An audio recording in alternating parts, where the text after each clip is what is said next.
here's my Lego Technic Toyota Land Cruiser 7D pickup. So, this is what it looks like here.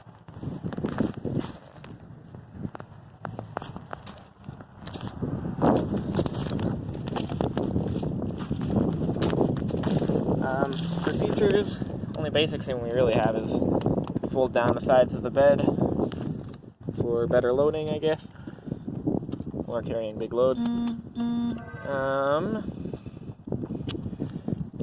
Then, as you can see from the position it's in, we got some suspension here. So it's solid axles front and rear.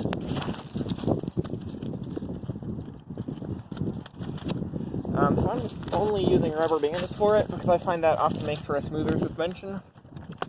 So in the rear here, it's a triangulated 4-link design, rubber bands right here. And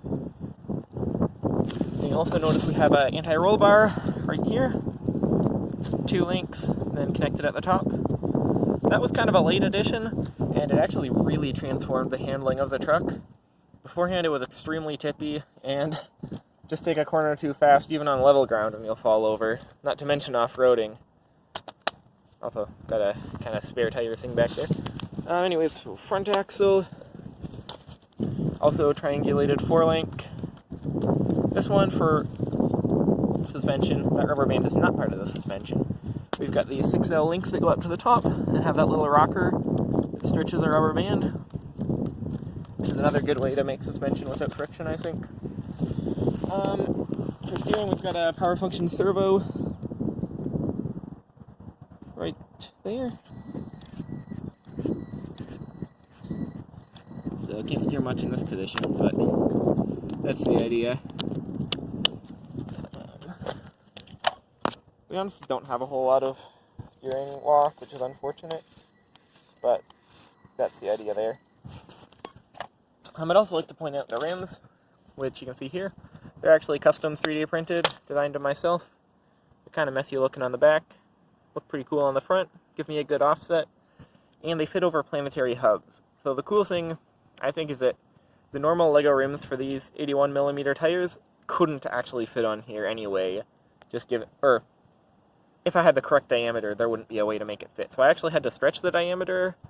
So it's actually quite a snug fit now, and the tire has to be stretched a little bit, but these tires are quite rubbery, pretty easy to do it with. I don't think it's going to hurt anything, and I think it looks very nice.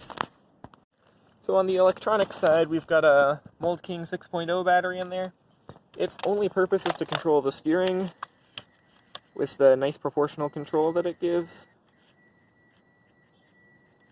And then the drive is taken care of by, starts with this 3S lithium battery setup I have. So 3 of these 18650 cells I have in a 3D printed case. So that gets me about 12 volts at a full charge, which is pretty sweet. That's then wired up to this control board from an old RC car. Well, it's a replacement part for an RC car, which is then controlled by this controller. And then it sends its power through a couple of these heavier duty connectors that I soldered onto a couple of fake buggy motors. So then they're driven from the inner fast output up there through the 22 gear down to a 12 tooth for a bit of extra speed. And then come to the axles where we got 20 to 28 gearing and then planetary hubs. The front has an open differential, rear has a locked one, permanent. I think it's a pretty good balance of speed and torque here. We're able to do a pretty good amount of off-roading. Honestly, pretty much all that the suspension and body design will allow, but also get pretty satisfying speed in more mild conditions. Let's try driving.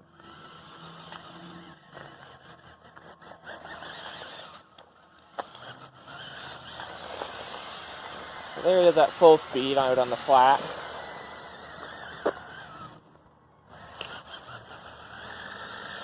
And nice sandy burnout. Something seems to have broken in the front suspension because I don't have any wheels spinning. I'll take a look at that.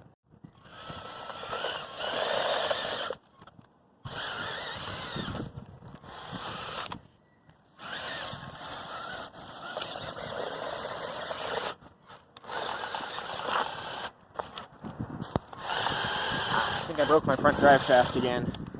It's kind of a weak. The universal joint on there already has cracks, so I think that makes it fall off pretty easy.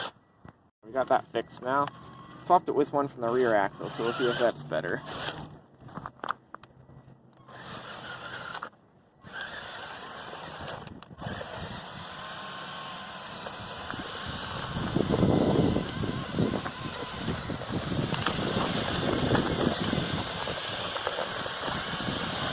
Plus a bit of fender there.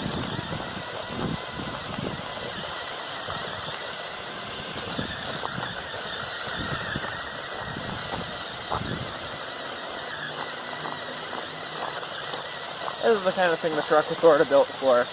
Going fast on mildly rough terrain.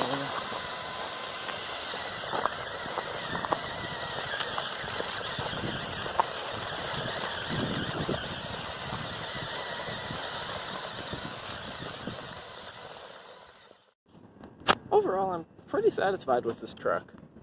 I think it looks really cool. It's probably one of my favorite looking mocks I've done. And it's also quite fun to drive.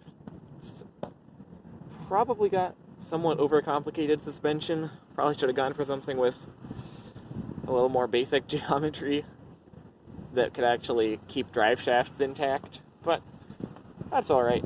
Still held together well enough to have some good fun with it. And it was a good test for this high-powered battery pack in an actual scale model. Haven't done that before, but worked pretty nice.